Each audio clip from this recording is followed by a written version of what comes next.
Hey guys, this is Erica Carlson with BRIX Real Estate. Thank you so much for joining me at I Heart Minneapolis Homes. I wanted to talk to my future sellers today. If you're thinking about selling your house, please stay tuned. I'll try to keep this quick and to the point. If you know anybody thinking about selling, feel free to tag them below so that they see this information.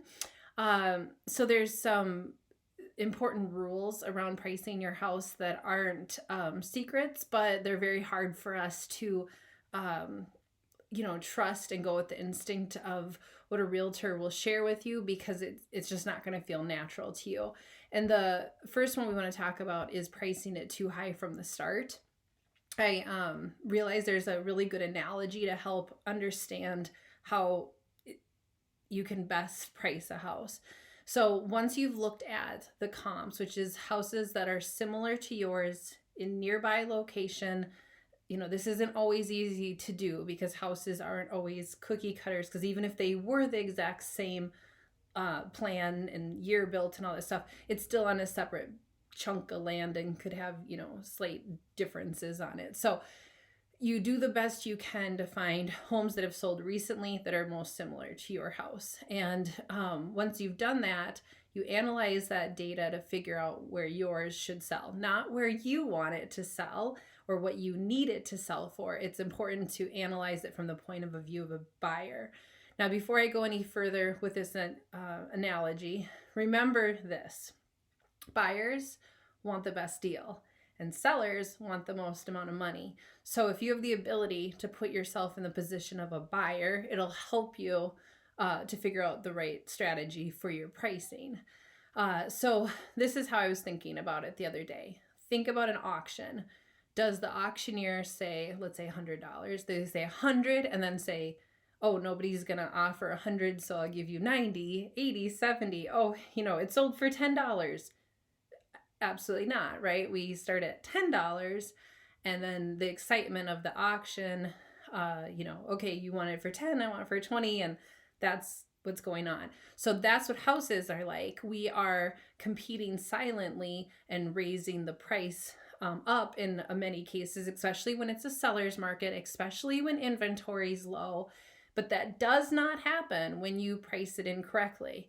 If you come out too high, then people don't even see it because it's out of their price point, and we'll get into that. So when prices are, when houses are priced correctly, then what we see is we can push it up versus going down. And I think why we oftentimes want to start high is we're really afraid we're not going to get to that dollar amount.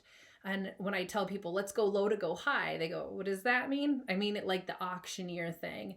Let's start at a reasonable price for this type of property based on the sales data we have.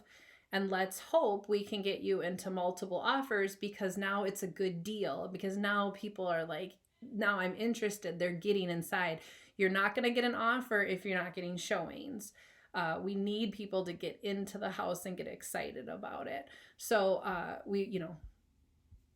let me put it this way. We want them to think, wow, I love this house and I want to get it before it's gone. Not, wow, this house is really overpriced. These people must be crazy. Both of those thoughts are going through people's heads as they're shopping for properties. Already touched on it a little bit. The next thing is just making sure you're actually pulling data that is based on that sold data. Don't just make it up. Don't just think about a house on the other side of town. You're really analyzing not only what your neighbor's houses that look like yours sold for, but how long did they sit on the market? All of this information helps. What was the original list price and what did they end up with? How close were they? All of this will help you determine your price. Here's a big one: odd prices.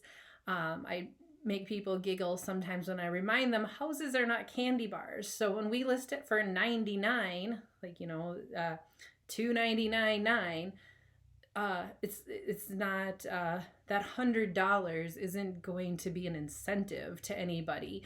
We're talking about a mortgage payment that can be thousands of dollars a month. So you're not You can't entice somebody with like a $299,900 kind of deal.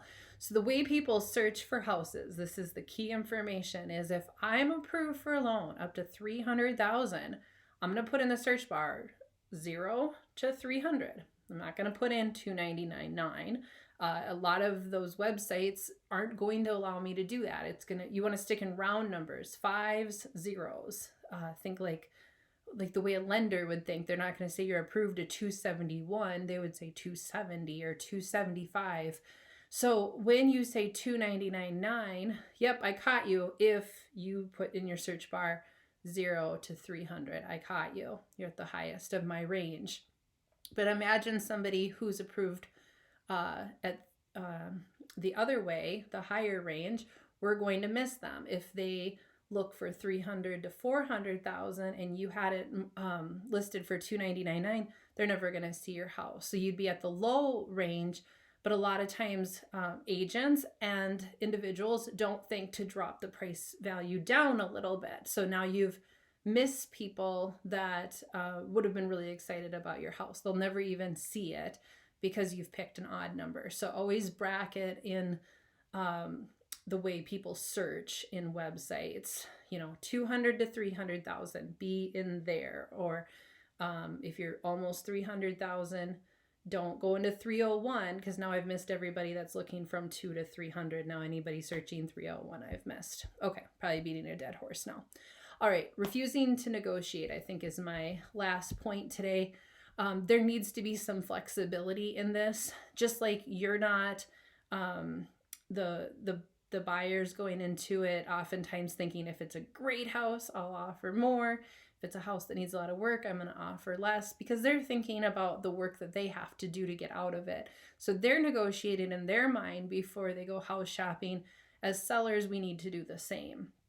If we get locked in on a certain number, it becomes hard to sell a property. If this is the only number I'm going to take, it just might not represent what's currently going on in the market. So in fact, it might not even sell for the price you want. Remember, the longer a house sits on the market, the longer people, whether it's right or wrong, the longer they start questioning what's wrong with it, the less desirable it becomes to buyers. You have to do like creative things like take the house off the market, relist it, come up with new pictures. There's things like listing agents have to do to try to become clever. But if the individual isn't willing to be flexible in the price, it doesn't matter what other strategies we come up with to get eyeballs on it. It's not going to matter. If you have to sell for a certain amount because you need it, financial crisis, you have a particular house you need to buy with that certain equity, none of that should be the determining factor in figuring out your list price. So anyway, if you're thinking about listing your house, I'd love to give you the most realistic price point to consider as your market value. Remember, when we're saying market value, we're talking about what would a buyer pay, not what you need, right? So I'm trying to make that very clear. When it comes to that initial list price, remember not to go too high. I'd rather you go low to bring up the price, not to go high and then try to keep dropping it until you're guessing where someone's willing to go with it until you feel like you're in a corner. Pay attention to what's selling. Look at the last 6 months of data. Any good real estate agent's going to do that with you. Avoid those odd prices.